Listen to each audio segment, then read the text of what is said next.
Hello everyone, MessyPlays here, back at it again. How you doing today? Over the weekend we were given a brand new trailer for the new Star Wars film, and I thought since it's been a while since I made a video, and as a huge Star Wars fan myself, why not go through it and, check out my thoughts, check out my analysis and my theories.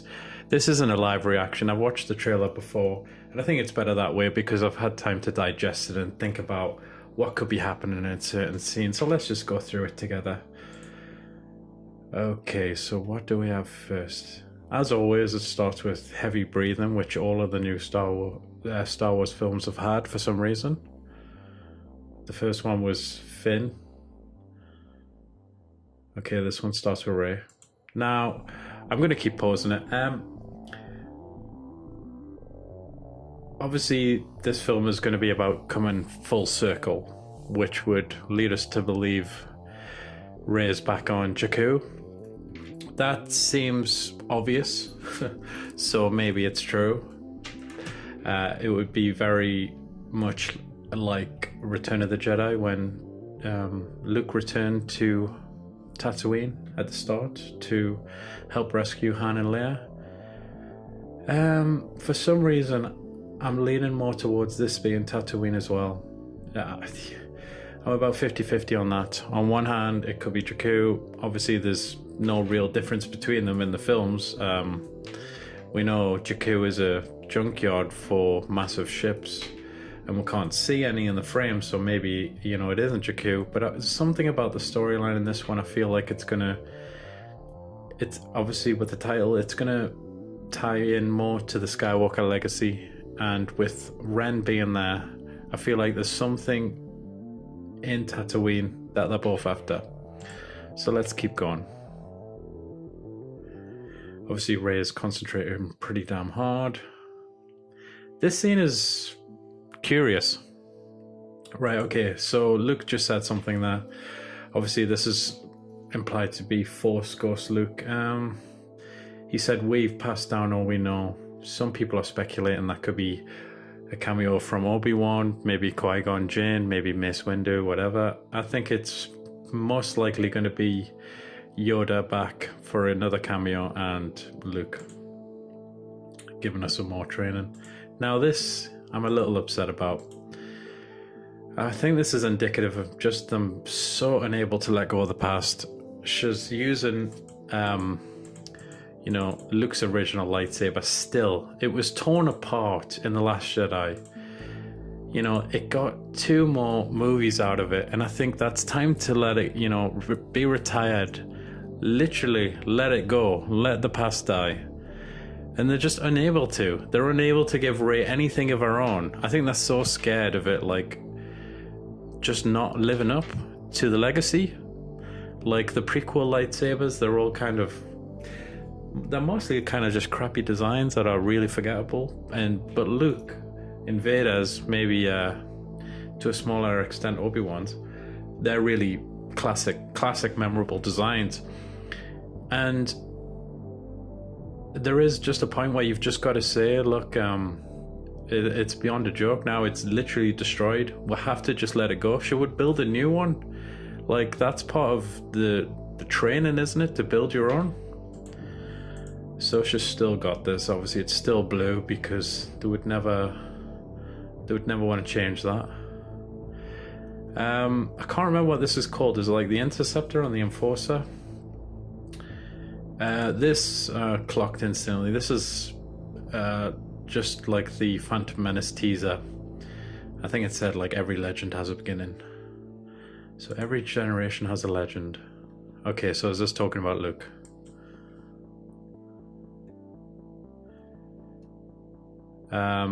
Yeah, this whole scene, curious. I don't know what to make of it. Kylo is just, is this like the Dark Knight? Tempting Batman to hit her? It's pretty cool to see a TIE fighter fly that low.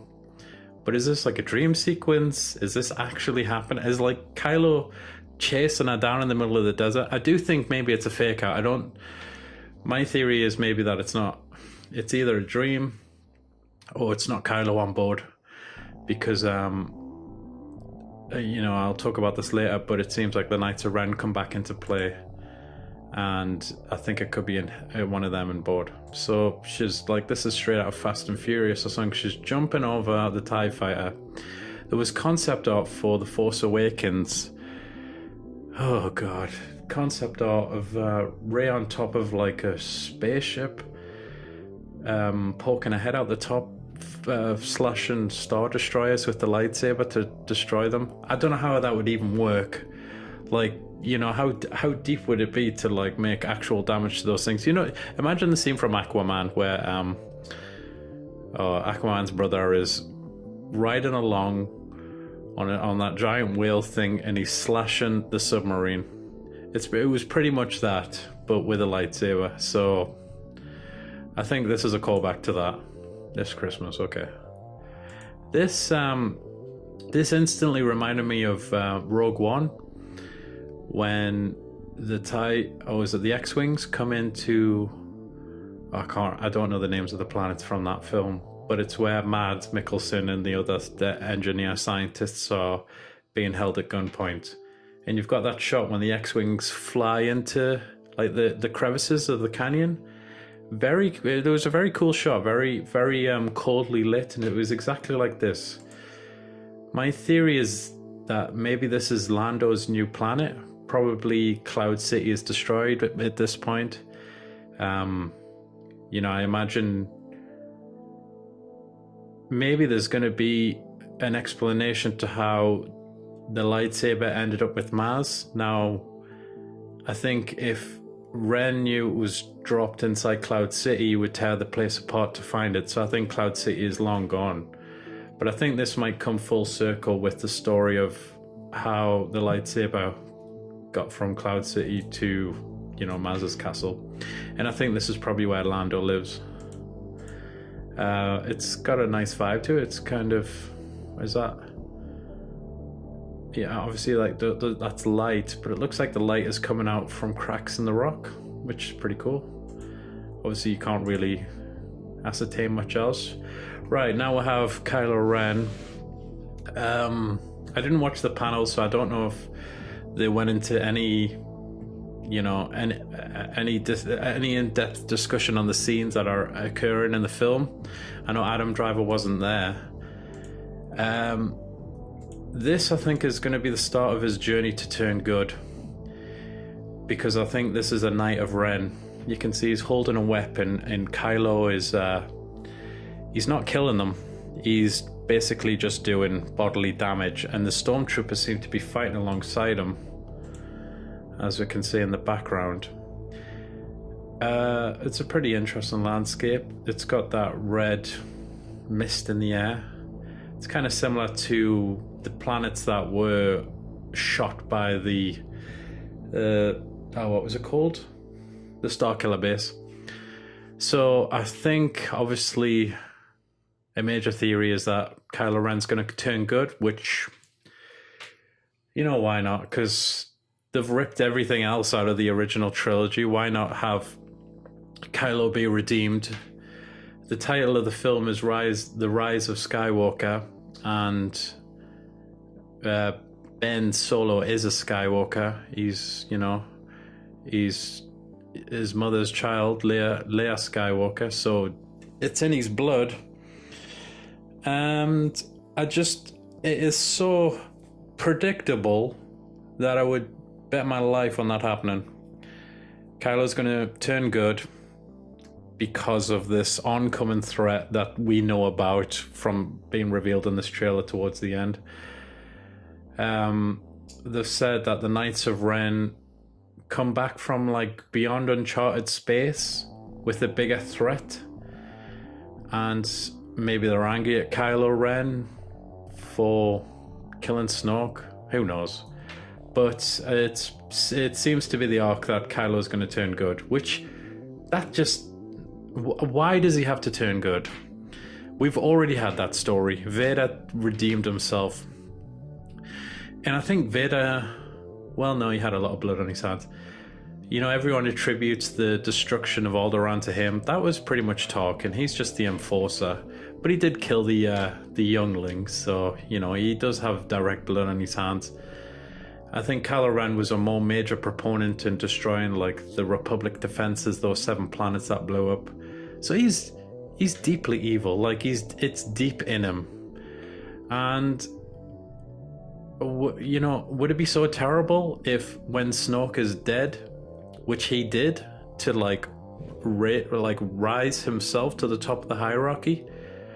Why can't they just commit to that? Why can't he just be the villain for this film? They're so afraid of doing anything different from the original trilogy. They've copied, like, you know, obviously this is theories, but if it's true, I'll just be so fucking bitterly disappointed, because it's just lost potential. Anyway, let's continue.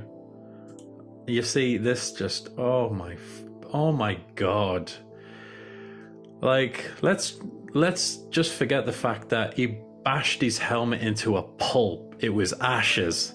Okay, let's ignore that fact. It even had, like, all the paint was scraped off it.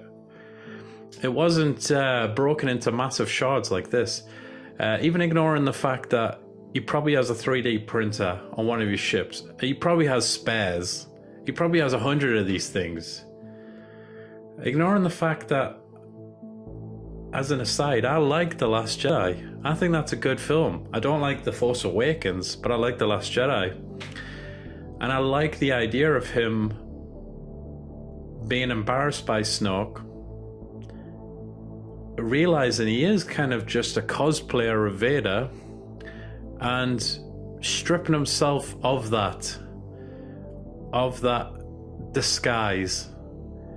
That was a powerful moment. I loved that scene in the lift, when he just stares at the mask and realizes that he is just a child in a playsuit, and he bashes the hell out of it. Right, moving on, and he forgets about it. He just walks out, leaves it there. Why is he repairing this? JJ, what are you doing? Like, I don't care about, well, you know, I don't care about retcons or anything like that if it develops a character, but this is regressing a character. It's so fucking stupid for him to have a helmet at this point. Maybe we should talk about the hands. I don't know. You know, it could be Chewbacca, but why would Chewbacca be repairing that helmet? It's probably just some, you know, you had this kind of nurse in the last film that was patching him up. It'll just be some unidentified person on the ship doing this. I like the red glue. You know, it's got to be red. Oh, just, why doesn't he just wear Vader's helmet at this point? That would be even cooler. If he just puts on that smolten, moldering mess of a helmet. But this just is so disappointing. It is so disappointing that it is literal backtracking. Oh, I didn't mean to destroy that. Let me stick it back together. Are you joking? I'm sure it'll be well explained. Okay. Now we've got Nathan Drake over here.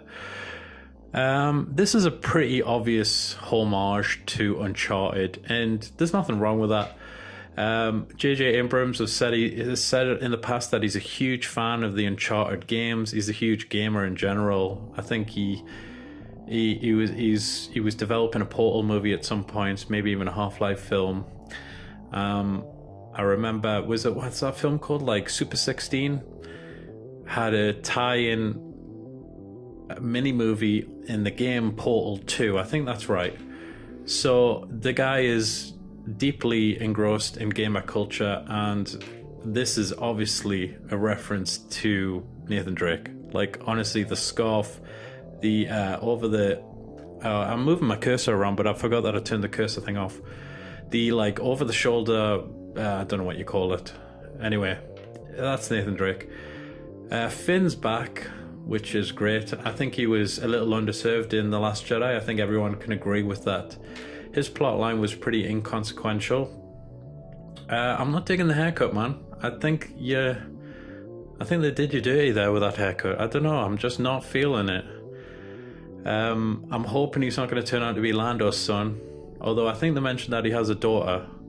but I bet Lando's got like 100 kids. But yeah, please don't make Finn like the only relative of like one of the few black guys in the original trilogy. Just don't do that. He's carrying Rey's staff, so I'm guessing they give him his own kind of unique melee weapon. It's got the designs of Maul's lightsaber, but Rey's had that in the original, the Force Awakens, so that's pretty cool. I don't know what's happening in this scene. Maybe this is part of... I think it is. It's definitely the same place where Rey is. Okay, this is a new droid. I think it's called D0. I don't know much about it. One thing I do know is that this is going back to the Last Jedi. I think it was a missed opportunity not to leave R2 with Luke. I know it sounds cold, but considering their bondship and their companionship, I think in the final scene where Rey is about to leave, I think R2 should have just been like, I just, you know, bleep, bleep, bleep, whatever, I'm staying. Like, Luke would have objected to it when he found out, but because, you know, the droid should just be going off and helping others. But I think that would have been a wonderful scene where when Luke kind of passes on, R2's just there and he's just the power in the backgrounds. Because I'm getting the feeling that R2 is just going to be shelved in this.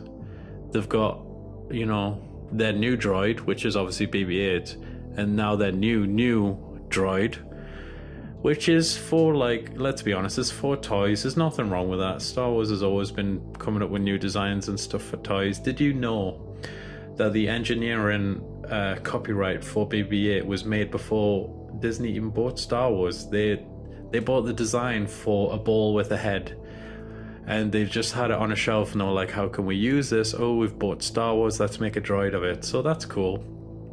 And there's nothing wrong with this new one. It's a wheel with a megaphone. It's probably going to be really loud. It's probably going to have some humorous moments. That's fine. But I wish R2 got a send-off. But I think creatively, they're afraid of getting rid of their evergreen characters, which are the ones that are not tied to actors. Like, they don't mind killing off Han Solo because Harrison, you know, can renege on his contract. He doesn't want to return. So recasting is kind of like, ooh, we don't want to do that. But Chewbacca, there can always be a young, like, 7'2" guy going inside of him. That sounds wrong. They can always have a new droid, like a new person operating the droid. So these are evergreen characters, and they don't want to ever rid the franchise of those. But if you're just going to have R2 in a cupboard for the whole film, no. He should have been left with Luke on the island. Like, I think Rey should return to that island in this one. I think, obviously there's... Well, I'll talk about this a bit later, but let's continue. So this is the new droid, D0. Okay, so Lando is back. Fair enough. I would have liked to have seen him back in The Force Awakens and maybe just in a kind of catching up with Han and Leia. Because, you know, Lando's awesome. He's a great character, but if they've got him back, like, pretending he's the same guy he was, like, 40 years ago, like, dressing the same, cracking the same jokes, flying the Falcon, please, like... This is like the biggest issue I had with The Force Awakens. They didn't move the characters forward. They was like, whoa, we're making a sequel to Return of the Jedi. Han's still a smuggler, you know? And it's just like, he wouldn't dress the same. He wouldn't wear the same jacket. He wouldn't have, maybe the Millennium Falcon would be gone, you know? It would be a shame, but I'd be like, okay, well, you know, the guy lives a dangerous life. It was probably likely that the Falcon would get destroyed somehow. And he did lose the Falcon, actually, but he gets it back instantly in the film. So I just don't want the characters pretending that 40 years younger. It's stupid. Like, Lando, what could Lando be doing? You know, I think everyone hates Canto Bight. I don't really like it myself, but if he was at Canto Bight and he was running the place, you know, then I would be like, yeah, this makes sense. This makes sense for Lando. But I just got a feeling I'm just going to be like, no, Lando's still doing the same thing. He's still flying the Falcon. He finally got it back. He said he'd get it back, and Han said over his dead body, so I guess he had the last laugh. Okay, fair enough. I'm not trying to be a Debbie Downer and everything. So obviously this is this plays into the, you know, these are what are they called? Yeah, I'm pointing with a cursor again. Those moisture converter things. So I think this is Tatooine, and I think this is going to be a chase sequence. Those look like stormtroopers with jetpacks, and they're kind of haul and arse. So I don't know if they've stolen something, or if they've got wreckage of something that they're dragging. Obviously C-3PO's there, no sign of R2. I can't really speculate much. This is a quick scene. This is the ship, I think, that you saw before, which I speculated might be Lando's planet. What is this? It kind of looks like color-wise. Oh, okay, I think this is a Star Destroyer in the background. So this is probably low in orbit in space, like inside a planet space. It might be Coruscant. But I don't think they're going to go to Coruscant for some reason. So this is obviously a ship getting blown out of the sky. This is something I thought would have been cool in The Last Jedi. And I wish I had mentioned it earlier. But I felt like if Luke still had his medal, I thought that would have been a nice moment for him to have, like, in his little shack thing. Because it is the first, you know, the first maybe triumphant thing he had in his life. And I think he would have carried it for the rest of his life. So I thought that would have been something special to bring up again. So I'm glad they're bringing it back. I've got a feeling, well, let's just keep playing. I've got a feeling that's Leia. Now it's great to see Carrie again. Now I know what they've said about how they're handling Carrie's passing, which is obviously a momentally, is that right? It's such a difficult thing to handle. Basically, it's tragic, you know, the timing of her death, because she was in the middle of this trilogy where apparently the emphasis was going to be on her character in the last film. And sadly, the way they've done it, it's like, of the big three, we'll kill one of the big three in the first one, we'll kill one of the big three in the second one, and then she's died prior to the third film. It would be tragic her dying anytime, but that's an extra level of tragic because her, you know, it's avoided her swan song, you know, the triumphant ending to her character. And I had like mixed emotions on how they're going to handle it. What they've said is they've got stock footage of deleted scenes from The Force Awakens, and I'm highly dubious about that.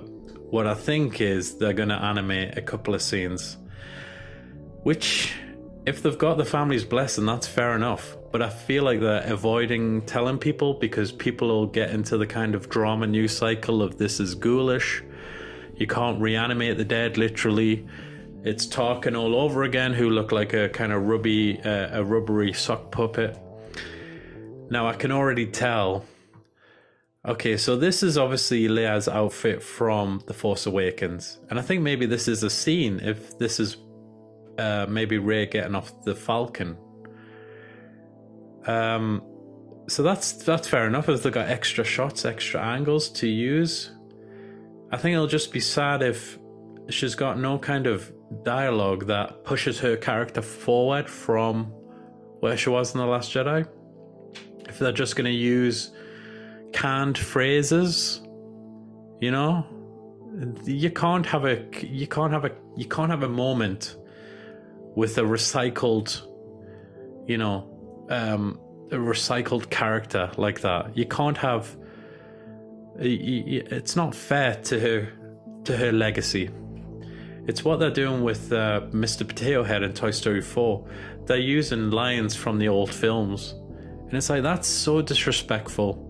Because I know there's something people are against casting new people to imitate his voice, but then you're spoiling that character, because he's just going to be, you know, he's going to be uninvolved, and he's going to be saying these like small kind of canned phrases. Potato Head was a huge character in the first film, you know.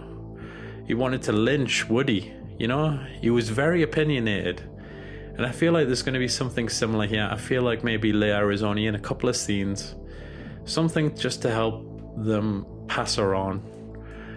She'll obviously be dying in some form. I think that's probably easy speculation to make, and it'll be very sad.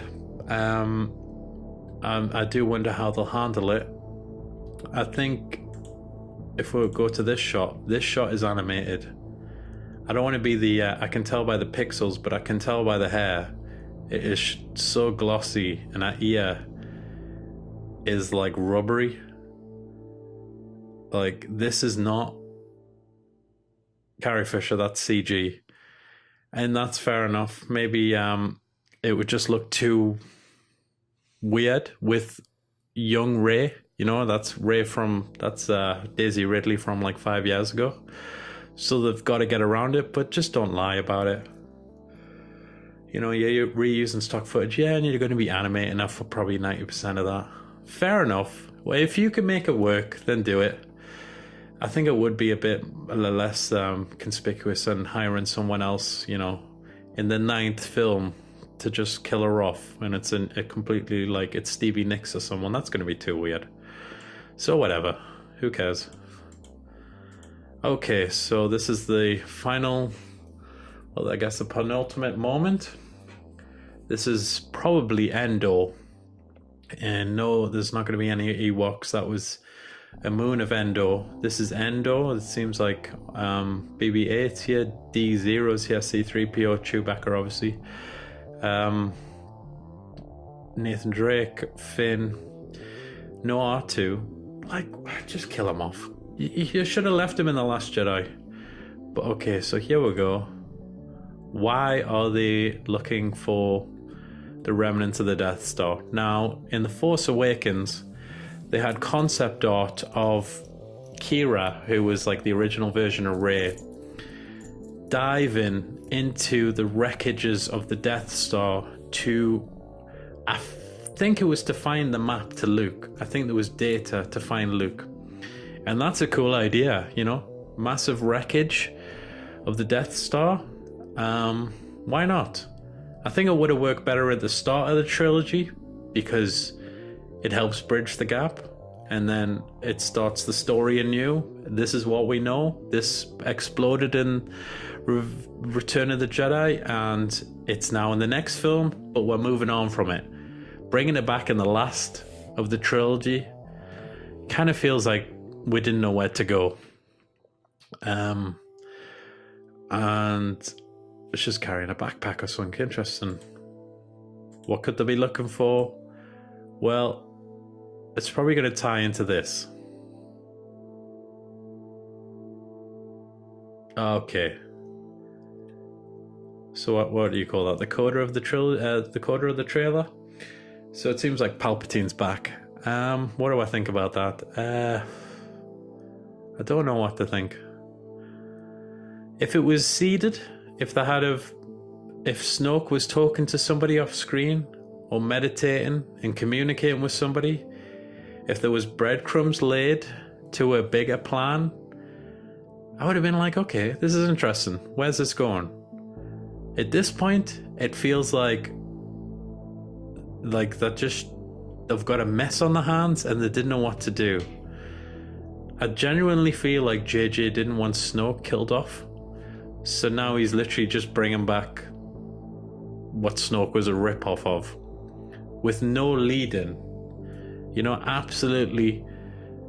I mean, even in Return of the Jedi, which was technically, you know, unless you count the hologram, it was technically the Emperor's introduction.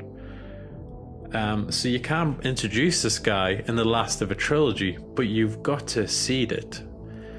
This just feels like an arse pull, like literally out of nowhere. The Emperor's back. I've got theories about it. Apparently, oh, what's that guy from Doctor Who called? Matt Smith. They've hired Matt Smith for a role. Now he obviously just looks like a general. He's got a general's face. So there's a theory he could be the Emperor in flashbacks, which I feel like only makes sense if they're going to hint towards one of the characters being a child of the Emperor, which could be interesting. But again, if that was seeded, that would have been a good reveal. I think Hooks might have been an interesting kind of heel turn if he turned around and said, I am the son of the Emperor. But they turned him into a joke in The Last Jedi. So I don't really want to see that happen. Maybe if one of the rebels, you know, if they had a larger group of an ancillary character who had appeared a few times, maybe who had been involved in a scene where they get captured or they almost get killed, and it turns out in this film that they are the daughter or the son of the Emperor. That would have been interesting. But you've got to seed these things. This just feels like last minute, out of nowhere. They're bringing back Sheev. Like, I love Ian McDermott and he's a brilliant actor, and he's perfect as the Emperor, but he had a perfect death. So don't ruin that, you know?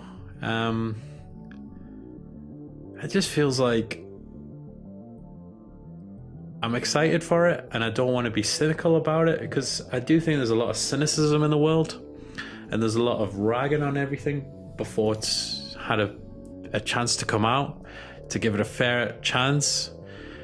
But watching this trailer, I just felt like, was there nothing else you could have done? Did you have no new ideas?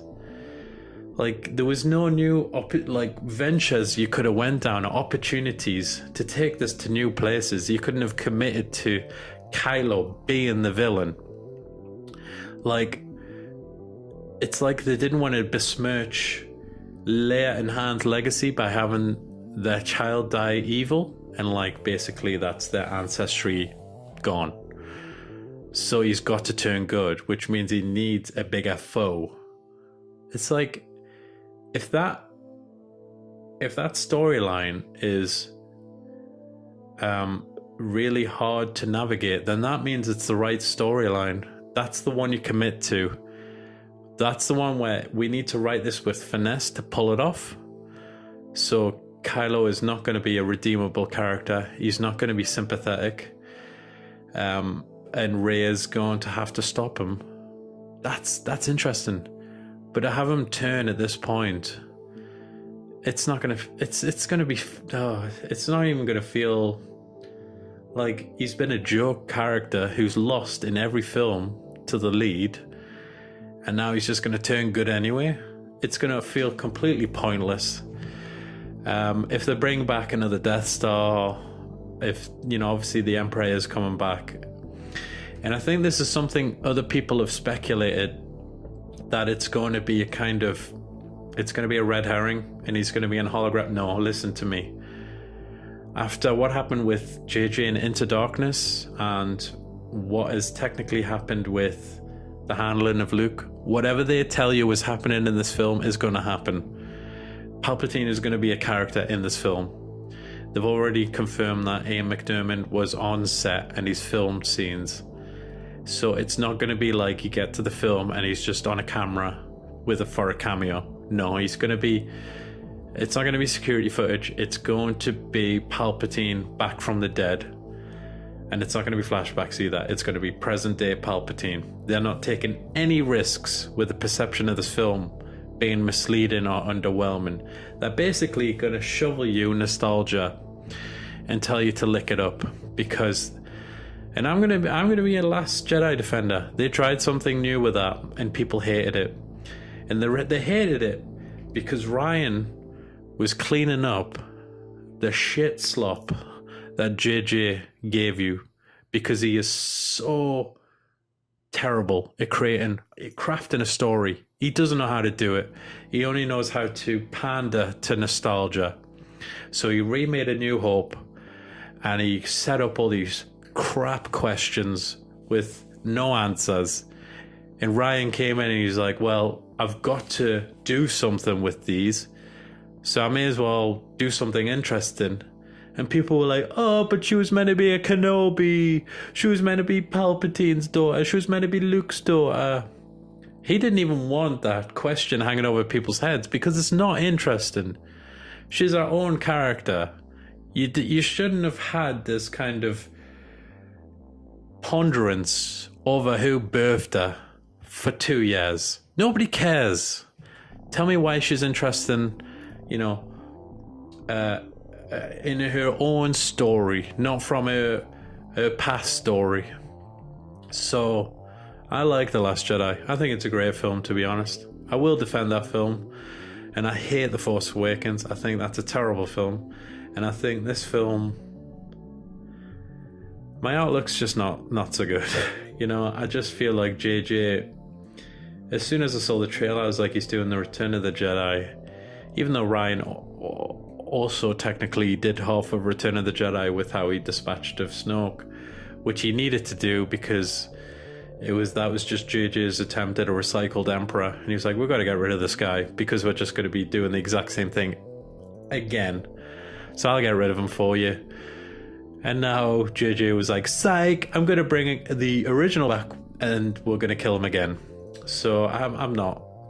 I hate to be cynical again. I apologize. I don't want to be one of those angry YouTubers or whatever. I am just not. Look, I'd be happy to be proven wrong. I would be happy to be so wrong about this film. Even the title. Let's talk about the title. Okay, so if they wanted to honor the kind of third films in the sagas, there would be Rise of the Skywalker. You've got Return of the Jedi, Revenge of the Sith. Rise of the Skywalker, that would only imply one person because surnames aren't kind of plural by definition, even though Jedi and Sith are plural.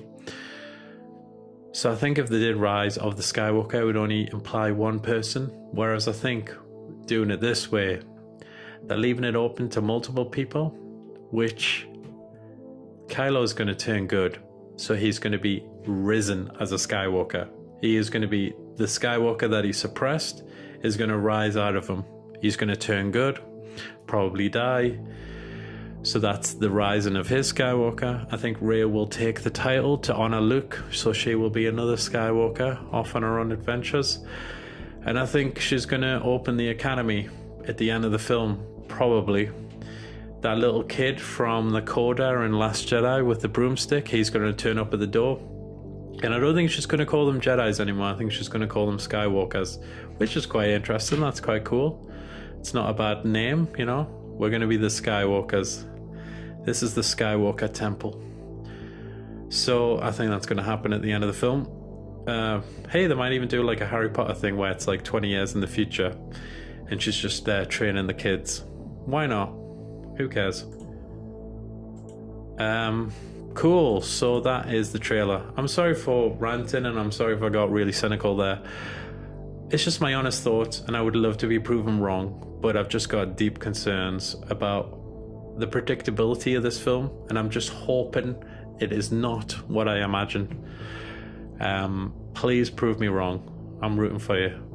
And I'm going to be there opening day, obviously. I'm not saying I'm boycotting the film. I don't hate anyone involved. I'm just saying this trailer, it could have been way better.